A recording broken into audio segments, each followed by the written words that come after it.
đấy chứ không phải là đấy đúng không? Phải thẳng vào đây này. Có một cái lưới gà đấy rồi. Vâng, có cái lưới gà. Đấy đấy. Nhưng mà cái mà nó không có cái có lưới gà chứ không có lưới gà.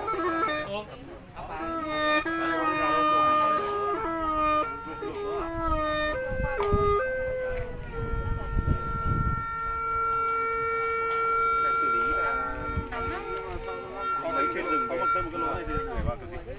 Nó vào đây hết rồi, có lỗ này thì vào. Ngón này vào đây để. Cái này là để nó vào gì? Có cái nốt tông của nó này. Nó tông đúng không?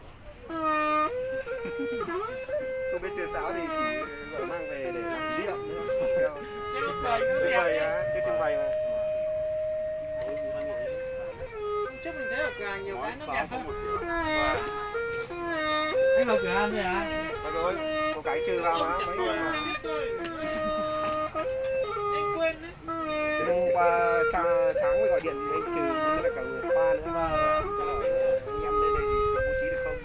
May hôm qua quản lý không lên thì bố trí được cho ra này. Trước nhìn nó cách điệu hơn, cái là mình cái này xong rồi những cái này nó sáng sáng ấy. Nhìn nó nhìn cách điệu nó đẹp hơn. Quản lý không lên Đang làm cho anh em vào đây xong. chốc làm cái điểm mới. Mai mang cái rắn tường lên không? Vâng, Mai